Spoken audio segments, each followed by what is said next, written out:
Now that we've drawn up a workable entity relationship diagram, let's take a look at the specifics of some of these entities and start converting them into MySQL tables. First of all, we're going to look at the customer entity and try and translate that into a customers table. Customers table will have, first of all, an ID column, and the ID column will be the primary key. And this will be probably an integer and will be an auto-incrementing column. This will be a unique identifier for each of our customers. We'll also need a field that will store the customer's name. However, to store the name as one column, which is what I originally wrote down when I was sketching out the plan for this database, is not an atomic element of the customer's entity. It can easily be broken down into first name and surname. We can then add some personal details about the customers so that we can get back in contact with them. The customer's date of birth, this is a very important field or column because it allows us to make sure that we're renting the right kind of videos to the right ages of customers, to make sure that no children, for instance, are watching adult movies and so on. We also need a place to store comments that the employees can write about the customers. This translates very easily into a series of, well, a single SQL statement, create table statement, that creates a structure for the customers table. So that's our customer entity translated into a table. Next we're going to look at the films table, and again we're going to have an ID, which is going to be a primary key. We're going to have the title of the film, and we're going to include the film's genre, and this introduces the relationship between the films table and the genres table. So let's take a moment to draw up our genres table so we know that what we're relating to here. Our genres table will contain, again, an auto-incrementing primary key, and we're going to call that the ID column. We'll also have the name of the genre, and the link will be on the ID column of the genre and the genre column of the films table.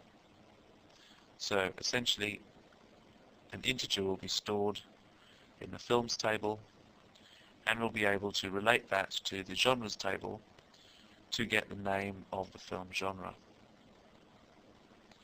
So our genres table, also very simply created, and that clears that one up for us as well.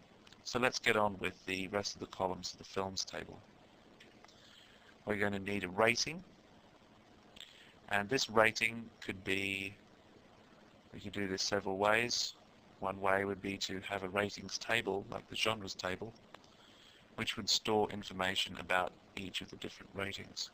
However, since ratings change relatively rarely, whereas it's quite possible that a manager of a video store will decide that they want to break down a genre into more specific sections, or that they want to combine two genres together, we can see that the two different kinds of data do not require the same treatment. Instead, we're going to use an enumeration column for the rating column. That's going to include the values general, parental guidance, mature, and restricted. Cost of the film, and the cost will relate to either $3 for new release or $2 for standard. And how we're going to affect that change would be, one way to do it would be to actually store the $3 and $2 figures within the films table. However, this is what I wrote down initially when I was sketching out ideas for the database. Very quickly though I realized that this would fragment the information. because if we wanted to increase the price of the new releases, or we wanted to decrease the price of the standards, or whatever we were doing, we would have to go in and edit every entry of a film stored in the database already. We therefore want to refer to the charges table so that we can quickly make changes to the charges that we're charging for rentals, late fees and so on, and we only have to make the change in one place, which will then be reflected across the board. We therefore move the relationship from copy to film, because when a film goes from new release to standard, all copies will reflect that change.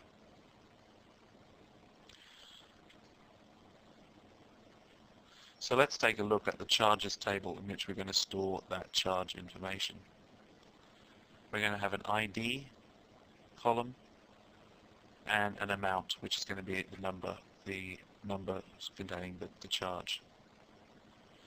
This ID column is going to be rather different from the others because it's actually going to be an alphanumeric field. Because we have a relatively limited number of charges, and it also allows us to keep the necessary information in the films table in a way that is evident. That's the charges table. Let's move on with the columns of the films table. We also need the year released. That will allow searching on a particular time in which a film was released. And here is the SQL to create the films table. As you can see, we have two enum columns, the rating column and the charge column, one of which relates to only a set of values, the other of which relates to the charges table. So that's our films table created from our film entity.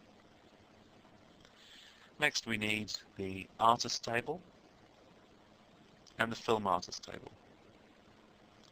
In the artist table, we're going to store an ID and first name and last name, similarly with the customers table. As I worked with the database a little more, I decided that I would combine the first name and last name to a single name field. This will allow us to simplify searching on a particular artist's name.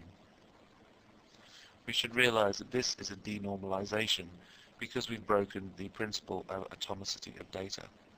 However, as I mentioned in an earlier chapter, there are certain instances where denormalization can, if effectively used, be very helpful in our database design. This is one of those instances. So we're going to change the first name and last name to just a single name column. In film artist, the bridging table, we're going to store the film, which will relate to the ID column of the films table. We're also going to store the artist, which will relate to the ID column of the artist table. We're also going to have the particular job that the artist has done on the film. This will be one of three choices: actor, director and writer. As you can see, here are the two sets of SQL statements to create those two tables. The film artist table, the bridging table, has a primary key, and that is the film combined with the artist columns. So essentially, we have a unique identifier in terms of the film and artist combination.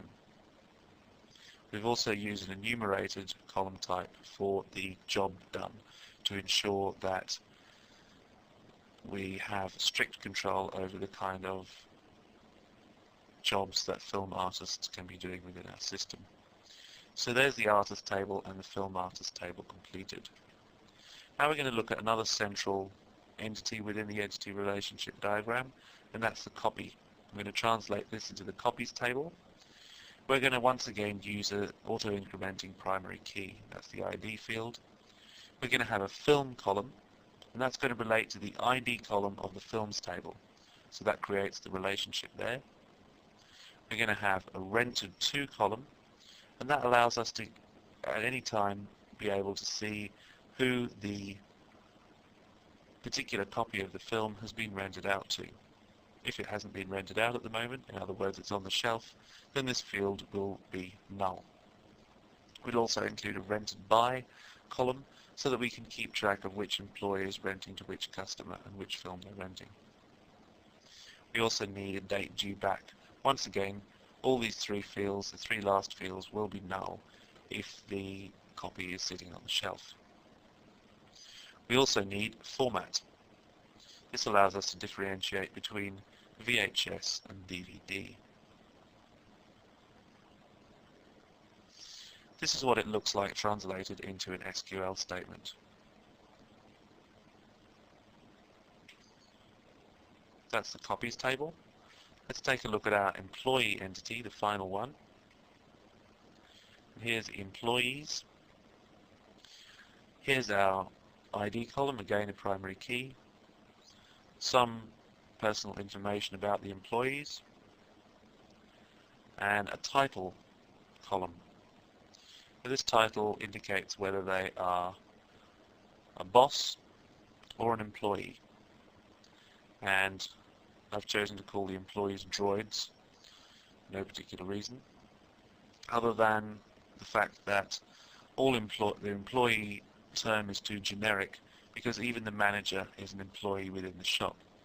So in order to avoid any confusion, I've added the slightly facetious moniker droid to all the sales assistants.